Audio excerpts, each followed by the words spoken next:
you've got your water features and it might be splashing a little bit too much out of the size pond that you've bought, you might just have to just grab a few pebbles of various sizes. You might block that so the water runs around the back a little bit more.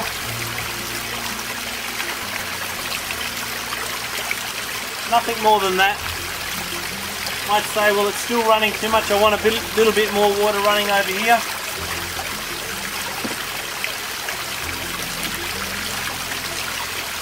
Okay, keep in mind there's going to be a lot of pebbles sprinkled around the water feature. So having a few pebbles on top, they fit in. One of the latest things that we've done is we've added these little control valves on top. It stops the water jutting out like so. Before we used to just put a pebble on top. That would work, but not everyone had pebbles. So from now on, they should come with one of these little control valves. And that just simply screws in the top. And screw it if you want less water. Screw it high if you want to keep a lot of volume of water coming out. I think that's about perfect. There's enough water there. When putting together a universal rock water feature, and by the way, any other water feature, one of the things you definitely don't want to see is your pump, your hoses, your wire to your pump. For our product as well, you don't want to see the edge of your pond. And one of these great little rocks we've got comes in small, medium and large, fits straight over the top of your pump. And Bob's your uncle, you never see it. Talking about some of the issues that can happen with water features.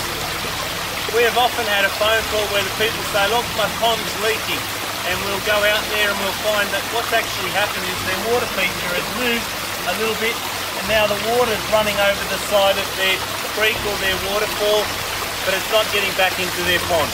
So that could have happened simply by the ground settling after a big rain. It could have happened with a dog walking past and climbing on it. To help with that, can screw it in, as you'll see in some of the other installation videos, but you just got to be careful. If the pond is leaking, it's a process of elimination, such as have a look at all your features. Is the water running everywhere? If everything looks all right there, simply turn the waterfalls off, make a mark on the pond and leave it for 24 hours. If the pond hasn't changed, then your water must be in here. You must have a problem somewhere up here. So once again, process of elimination. Have a good look.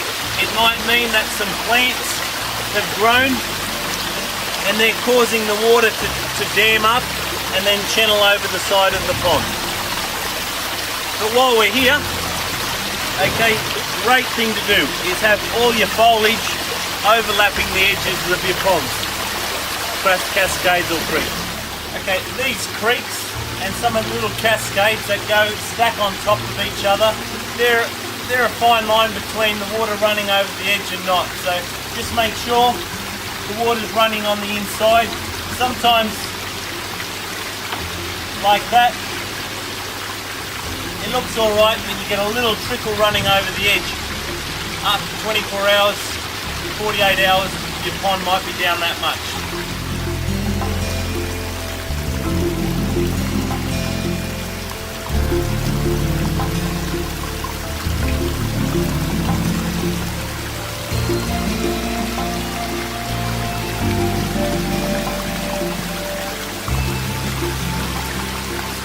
As you can see here, we have a great combination of ponds, creeks and waterfalls all joined together.